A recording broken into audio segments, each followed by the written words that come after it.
با برنامه اخبار آزادی خوش آمدید. سلام بیننده عزیز. امروز 17 اپریل است. در برنامه خبرهای آخرین جهان و تاجیکستان را پیشکش شما میکنیم. سرخط خبرها: واکنش روسیه به تحقیر و اذیت مهاجران در حمام مسکو فعالان جامعه شهروندی قرقیزستان را به غضب آورده است. باید تاکید کنم که رهایی از ناتسیسم نه به اوکراین بلکه به روسیه ضرور است. پلیس دوشنبه بلاگر تاجیک را برای نشر نوارهای پر از الفاظ قبیح و استفاده مواد مخدر بازداشت کرده است. زندگی در محیط بدبوی: ساکنان یک دهه ناحیه باباجان غفوروف میگویند آب تشناب‌های شهر بوستان آنها را نفسگیر کرده است. همین سال همه آب بوناک بو زیر برافدنوی محله. وزارت کارهای خارجه روسیه از حمله آمان به حمام صاحبکار قرقیز در شهر مسکو حمایت کرده، تاکید کرده است که در این عملیات کمش 25 مهاجر با ویران نمودن قاعده بودباشت در روسیه به جوابگری کشیده شدند. به احتمال زیاد 4 نفر آنها از روسیه به وطنشان اخراج می شوند، ولی فعالان و مقامداران قرقیز از مناسبت تحقیرآمیز نهادهای قدرتی روسیه با مهاجران از کشوری کارشریک استراتژیک شدیداً به غضب آمده میگویند که این عمل مانند کار فاشیستان در دور جنگ دوم جهان است. کایو مرسیتا در این باره گزارش دارد.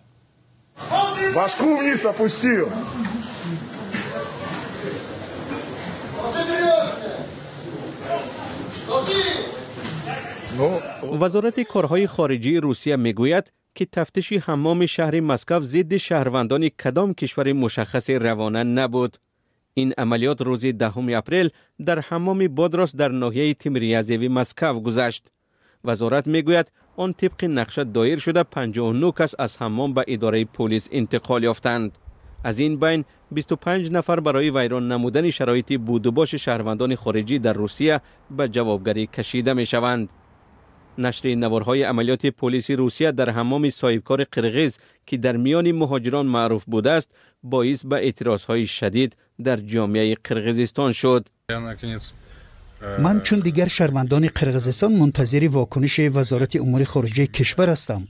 این خودسری مقامات روسیه در نسبت شهروندان ما و عموما مهاجران نباید به این شکل ادامه کند.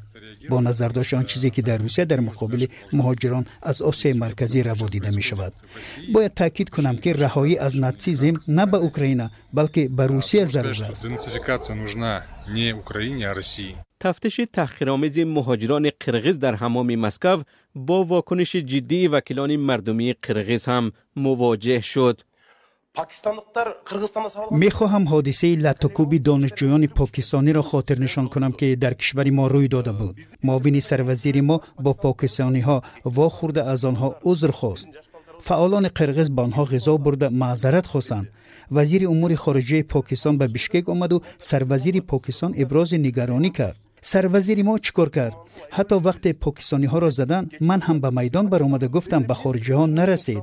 اگر تبهکاری کرده باشند طبق قانون جواب میدهند. آیا در روسیه یگان منصبدار چیزی گفت؟ آیا یگان نفری آنها اظهار تأسف کرده است؟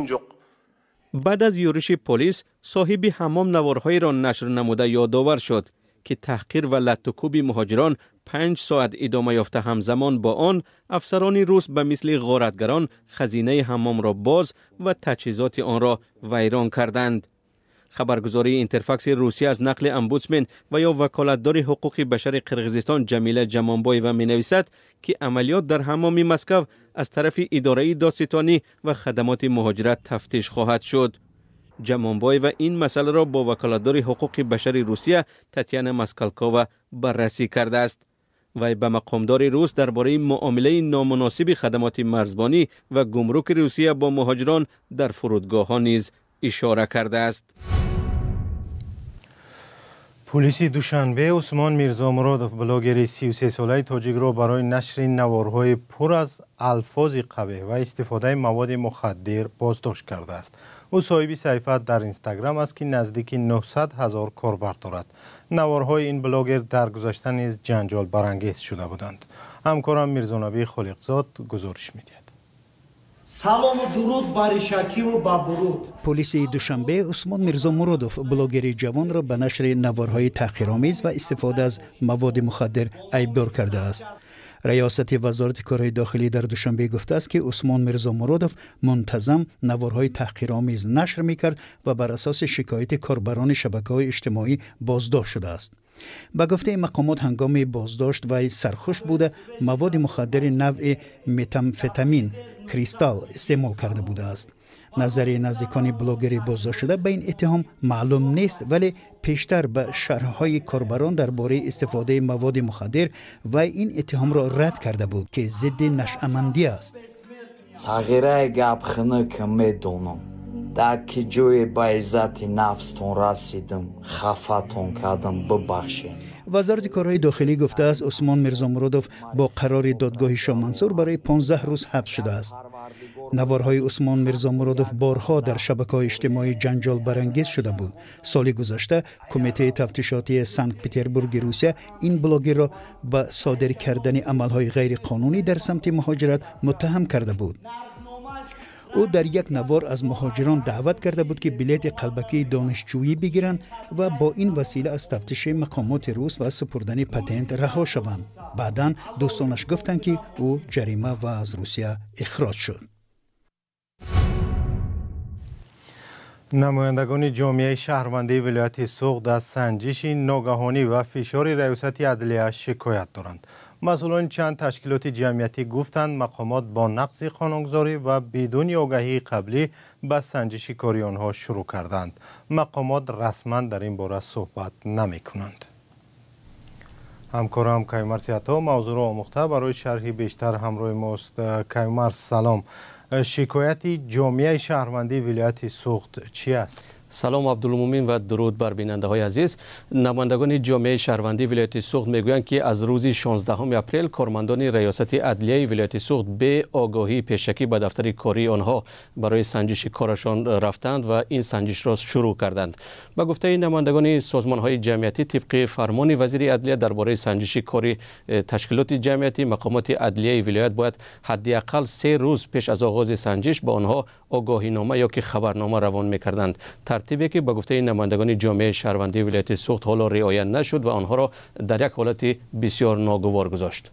کیومرث مقامات در این باره چی میگویند؟ شرح دادند یا نه؟ البته ما برای گرفتن شرح رسمی چند دفعه به ریاست عدلیه ولایت سوغد زنگ زدیم، سوالها را نیز برایشان فرستادیم، اما تا این لحظه رسما به ما پاسخی نرسیده است. یک نماینده این نهاد به ذکر نامش تنها همین را گفت که کارمندان ریاست عدلیه فقط به دفتر کاری تشکیلات جمعیتی رفته خواستند دقیق کنند که آیا آنها واقعا در همون سراغه ذکر شده در حجتشان کار میکنند یا نه. این نماینده اداره عدلیه ولایت سوغد همه گونه فشار را به تشکیلات جمعیتی رد کرد. کیومرث اگر هدف تنها انیق کردن سراغه حقوقی باشد، پس نگرانی کارمندان تشکیلات جمعیتی در ولایت سوغد در چی است؟ عبدالمومن نمایندگان جامعه شهروندی سوغد میگویند که البته هدف مقامات تنها سنجیدن این نیست که آنها در سراغه ثبت شده کار میکنند یا که نه. مسئولان حداقل 4 تشکیلات اجتماعی در شهرهای خوجند و بوستان با شرط فاش نشدن نامشان به رادیو آزادی گفتند که بجز از سراغه حقوقی مقامات همه حجت‌های آنها را تفتیش میکنند. ترس حامیان حقوق در ولایت سوغد این است که مقامات با این سنجش‌های ناگهانی زمینه قطع کاری آنها را فراهم میکنند. نمایندگان جامعه شهروندی ولایت سوغد میگویند که به این هم شرایط کارشان بسیار وزنین است و چند از طرح‌ها یا که لایحه‌هایشان الکی قطع شده است. تشکر کیومرث. یادآور می‌شویم که جامعه شهروندی تاجیکستان دوام 3 سال اخیر از فشار افزاینده مقامات شکایت می‌کنند. به اطلاع اتحادیه اروپا سال 2023 بیش از 700 سازمان غیر دولتی در تاجیکستان بسته شده است. سلام، اگر خط و خبر می‌خواهید ما داریم. نوید بامدادی، سرخط خبرها، اخبار تاجیکستان و جهان، گزارش‌ها و تحلیل‌ها. چی می‌گذرد و چرا؟ دانستن فهمیدن است. زمینه یا اپ ما را بگیرید. ساکنان چندین محله و دهات ناحیه کلانترین ولایت سوخت یک سال باز با مشکلات عظیم اکولوژی مواجه شدند. آنها از آب افلاس و بوی غلیظ جویبارشون که از پالایشگاه تشناب شهر بوستان میآید بداد آمدند. پایان آب جویبار به دریای سیر میریزد که از آن 3 کشور آسیایی مرکزی استفاده میبرند. مقامات میگویند راههای جلب سرمایه برای برطرف کردن این حالت را جستجو دارند ولی هنوز با آن دست نیافتند. فرزان محمدی از ناحیه باباجان غفورف گزارش می‌دهد. در این جویهای دهات اونجی ناحیه باباجان غفورف پیشتر آب صاف جاری میشد، ولی به گفته ساکنان همکنون اطراف 1 سال باز به آن پرتوهای تشناب میآیند. نه فقط در رنگ افلاسی آب معلوم است، بلکه بوی غلیظ آن ساکنان دومین کلانترین ناحیه تاجیکستان را بیزار کرده است. همین از خواب منو یک بیدار شده مانی دیگه یک بیرین برای دیگه همین هوا غلیظ گنده. اون این خوف گندگی شمی که هوا گندتر شود بسیارتر خوف ضرر رسانی این آبی بلوغ میرسد. این ممکن یکان اینفکسی گیرم بیادم. عجب نه خوف. پیش آبی تازه می آمد. از همه آب ما استفاده بوده نوشاکری هم کار می‌فرمودیم. حاضر من یک همین سال همین آبی بوناک بوی زیر کرد برفت دنوی محله. همین زمان همین کانال دنوی محله هم جو میرد. اول حوض ما های مونده. حوض می‌درد. حوض بوناک شده است. آب افلاس به این جویبار که به دریای سیر می‌ریزد از تشناب شهر بوستان می‌آید که در میدان قریب 22 هکتار جایگیر شده تقریباً 30 حوض دارد. به این پالایشگاه که در زمان شوروی ساخته شده است، پسمانده‌های آب ساکنان شهر و چند کارخانه صنعتی ناحیه باباجان غفورف می‌ریزد.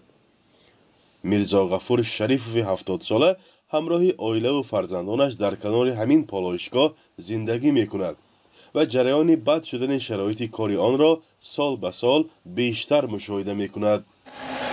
دور شوروینده این حوض‌های بولدوزر که تازه می‌استادن چخورش پس بود حوض چخورش چخور آبش بسیار تازه کنی نیست با کدام مرغخانه من این پلیگان باورده و که دیگه مرغ کشته ابرابات که میکنن آبای خون و وای آمده همه روز میکند.